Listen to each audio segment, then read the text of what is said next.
Are scanners a thing of the past? At the Penn State University, they've had a strict security system of scanning your ID card to get into residence halls. But this system is easily overcome by piggybacking. Piggybacking is the act of swiping one's ID card in order to unlock an entrance into a residence hall. But while the door is unlocked, another person who is not granted access walks in without having to swipe in.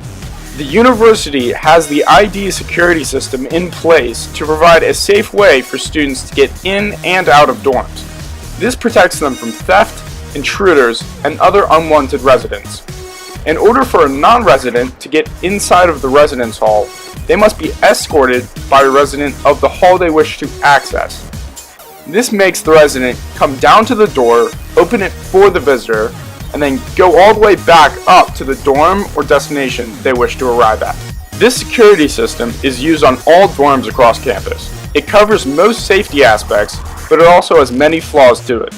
The first flaw is that it is easy to bypass through the use of piggybacking the person in front of you. The second reason is that the system is in place and used properly. There's a significant waste of time in between when you are waiting for your peer to come open the door and when you are actually going up to the room. And lastly, it is flawed because there is a large number of floors in most residence halls. This makes it a very timely task for the person who has to come down and retrieve the visitor. Because of these reasons, there needs to be a change in the system. In a survey I conducted, there was a large number of students that agreed with what I said.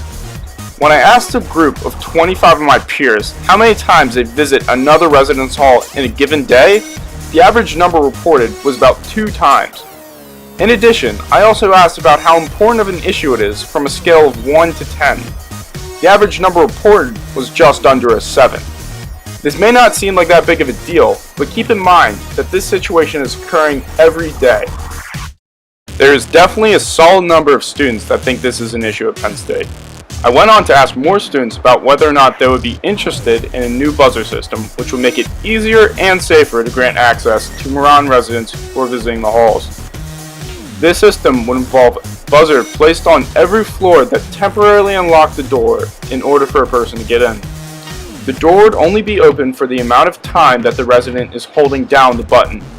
When the button is released, the door closes quickly so that only one person can get through at a time. This would eliminate the threat of an unwanted trespasser. And because cell phones are such a necessity in today's world, all the visitor would need to do is call the resident to let them know to buzz them in. Here's what they had to say. I feel like the buzzer system would be a lot more efficient than the swipe system. Of Luke to come up with this idea. I think it would save me a lot of time to watch more Netflix, get some more studying done, and a couple more minutes of sleep.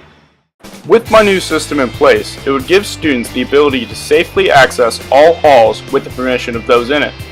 It would save the time of the visitor and the resident from having to walk down and retrieve them. According to my survey, on average, the time wasted for the person visiting due to the current system was approximately 3 minutes and 27 seconds. This is a substantial amount of time for such an everyday occurrence. One big issue that the old system has in place is that it is easy to overcome. I asked students what their concerns are for safety and issues with intruders. One of my main safety concerns here in McElwain Hall is the piggybacking issue. And if anyone ever wants to get in the building, they can whenever they need to. Overall, there is a concern with safety and the system in place. With my new system, there would be no need to piggyback. In this day and age, there's also a concern with guns. If a person with a firearm wanted to get into the residence hall, they could easily piggyback and get into the building. With this new system, it would eliminate piggybacking by having a strict no piggybacking system. This would be implemented with having a shorter window of opportunity to get into the building, so only one person could get in at a time. So unless you are specifically granted access, there would be no way of accessing the residence. This would solve the problem and make it more efficient for all students in the future.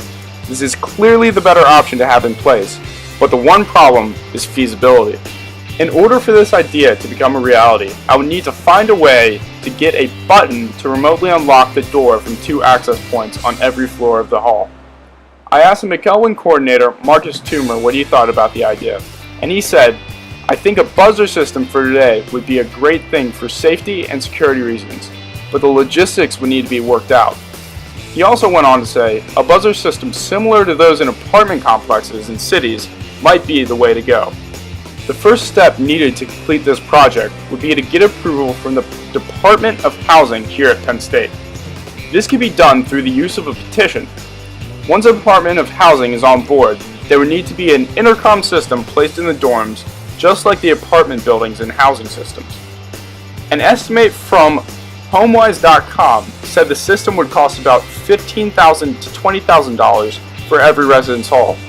This seems like a lot, but to a multi-million-dollar university, this is a small price to pay for the safety of their students. This system would be more efficient than the one currently in place. Another system that could be implemented is the use of a front desk that makes visitors sign in and register to enter the building. This would be a safe and efficient system with very few flaws. But the one problem is that it would be expensive to hire a worker to sit there all day. The wages of the average worker would be around $8 an hour. Paying them to be there 24 hours a day, every day during the school year, would come out to be around $58,652. My way would be much cheaper and just as efficient. This plan could be put in place and would be very effective for future students. This proposal will be guaranteed to save the time of both the student visiting and the residents of the hall by making the trip shorter and more efficient. Overall, this process will be safer, more effective, and is very feasible to achieve. There is less risk of intruders, and there is a large number of students that are behind the idea and that are ready to support such an action. According to my research, if there is an average of 7 minutes wasted per day of just waiting around to get retrieved, and around 275 days of school, there is 1,925 minutes of just waiting around each year for every student on campus.